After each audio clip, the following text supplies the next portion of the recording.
everyone, pada video ini kita akan coba mengungkapkan 6 strategi yang dapat kita aplikasikan dalam aktivitas kita sehari-hari agar kita mampu berbahasa Inggris dengan baik. Meskipun kita sibuk bekerja dan juga kita sibuk tidak sempat pergi ke tempat kursus secara khusus, maka kalau kita terapkan 6 daripada strategi ini, insya Allah kita bakal pasti bisa berbahasa Inggris dengan baik. Nah, dari 1 yang ke-6 ini memang strategi yang ke-6 yang paling sering digunakan dan efektif untuk berbicara bahasa Inggris. Silahkan disimak ke-6 daripada strategi ini. Namun sebelumnya silahkan klik tombol subscribe dan klik tombol like agar kami terus bersemangat untuk memberikan edukasi-edukasi bahasa Inggris berikutnya. Nah, yang pertama, apa sih yang pertama? Yang pertama adalah mulailah untuk kalian melakukan percakapan-percakapan dasar. Ini teknik yang pertama. Kalian boleh follow akun YouTube ini, You English. Di situ ada beberapa video-video short, dimana memang di video short itu mengungkapkan beberapa kata-kata sehari-hari yang sering digunakan.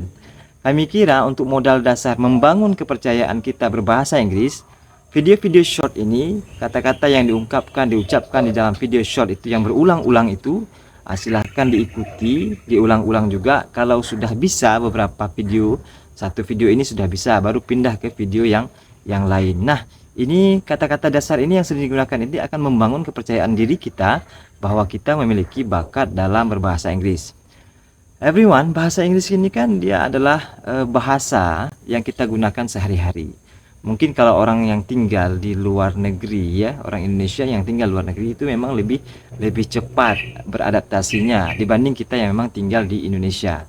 Oleh karena itu kita kan butuh lingkungan. Ketika lingkungan kita mungkin tidak mendukung, ya, tidak ada orang yang menggunakan bahasa Inggris, kami kira media-media sosial termasuk YouTube You English itu kami sangat rekomendasikan untuk di subscribe agar mendapatkan info-info terus terkait bahasa Inggris, sehingga seakan-akan kita membangun lingkungan sendiri untuk berbahasa Inggris. Nah, kalau itu sudah bisa, kita sudah ada modal sedikit dalam kemudian bercakap bahasa Inggris. Kalau kita kenal dengan teman-teman kita yang memang ada background bahasa Inggris, kita boleh coba. Atau kita boleh coba sendiri dengan keluarga-keluarga dekat kita, mulai menggunakan istilah-istilah bahasa Inggris biar dia terpakai bahasanya. Yang kedua, kalau itu sudah oke, yang kedua adalah mulai dengan grammar dasar. Kami kira kalau kita pergi kursus, yang diutamakan biasanya adalah pemahaman grammar. Kalau sudah beberapa pertemuan, grammar kita sudah banyak sekali, akhirnya kita bingung sendiri cara untuk memakainya. Kami rasa ini merupakan hal yang tidak efektif. Lebih baik kita mendalami 1-2 grammar. Nah, di dalam YouTube You English itu pun ada 2 grammar atau beberapa grammar yang baru kita upload videonya. Silahkan dimanfaatkan. Ada present, ada past tense. Kami kira kuasai dulu yang present dan past tense, simple-nya, simple present, simple past tense, baru kemudian pindah ke grammar yang lain. Nah, jadi kita tidak terkesan bebannya menahan berat grammar tersebut, seakan-akan kita tidak memiliki progres apa-apa dalam berbahasa Inggris.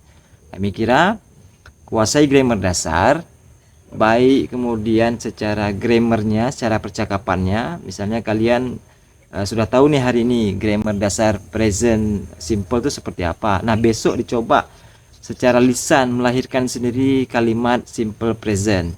Nah, kalau berulang kali, berhari-hari sudah kalian bisa, past tense juga bisa, baru kemudian pindah ke grammar yang lain. Artinya kita tidak mengejar jumlah materi yang kita peroleh, tapi kita mengejar pemahaman kita terhadap grammar itu dari waktu ke waktu. Ini kami kira yang lebih efektif, mulai dari dasar, sehingga ketika ini terjadi, kita akan melihat bagaimana 15 hari, ya, 20 hari, ternyata kita progres penambahan kemampuan kita, baik kosakata kita maupun grammar pengetahuan kita bertambah.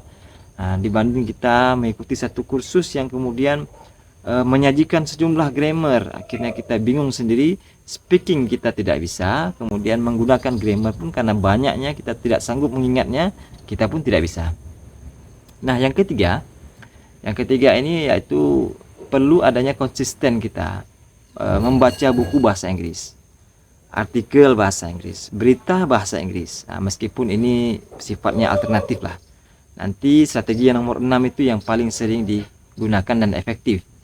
Nah, yang nomor 3 ini kalau kita ada waktu, ini lebih baik. Ini akan menunjang, akan mempercepat kemampuan kita semua untuk berbahasa Inggris, yaitu dengan cara konsisten membaca barangkali 1 sampai 3 baris lah bahasa Inggris dalam sebuah artikel, sebuah buku, sebuah website, sehingga kita lebih familiar dengan bahasa Inggris, dengan struktur bahasa Inggris. Kemudian yang keempat, konsisten untuk mendengarkan bahasa Inggris. Nah, kawan-kawan semua, kalau kita yang pemula baru belajar bahasa Inggris, mungkin dalam satu film itu, ya tentu kita tak nonton satu film, mungkin kita hanya nonton 5 menit saja, mungkin kita tidak akan pernah mendengar apa yang kita pahami. Tapi kalau kita sudah berulang kali, ya tadi ketiga poin tadi sudah kita jalankan, insya Allah nanti seminggu atau 2 minggu kemudian pasti ada kata-kata yang mulai terekam, mulai kita ketahui apa yang dia sampaikan. Nah, ini adalah satu progres yang baik bagi kawan-kawan semua ketika 3 daripada strategi tadi dijalankan, ya. Ketika mungkin menonton video 5 menit pertama tidak ngerti, besok belum ngerti juga, tapi sudah seminggu mendengarkan, nanti pasti ada yang ada kata yang terserap, ternyata dia sedang sampaikan kata ini. Ya tentu kalau sebagai pemula kita baru menyerap kata, belum menyerap semua ucapan kalimatnya, demikian. Kemudian yang keempat, tadi ya, konsisten mendengarkan bahasa Inggris dalam bentuk video ataupun dalam bentuk suara-suara yang menyiratkan tentang bahasa Inggris. Kemudian yang kelima, menonton film berbahasa Inggris. Menonton film yang berbahasa Inggris. Ini juga penting kita lakukan, seperti yang kita sampaikan tadi. Dengan menonton ini kita juga sekaligus mendengarkan. Ada kata-kata yang memang sering diucapkan berulang-ulang. Sering, misalnya seperti hurry up, ayo cepat, ayo cepat. Nah, kami kira setiap film itu pasti ada mengucapkan ayo cepat, apa ketika dia mengajak orang, apa ketika dia terburu-buru, ya, mengajak anaknya, mengajak saudaranya, hurry up, ayo cepat, ayo cepat. Ini sering, sehingga kita sudah tahu bahwa hurry up itu artinya adalah ayo cepat, dan itu kita bisa langsung praktekkan dalam aktivitas kita sehari-hari. Nah, kita sampai kepada yang terakhir, yang keenam. Ini yang sering diaplikasikan dan efektif kami kira. Mulai mencoba menerjemahkan pembicaraan bahasa Inggris.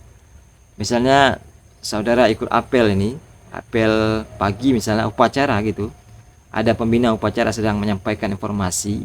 Nah, saudara mencoba menerjemahkan walaupun di dalam hati saudara.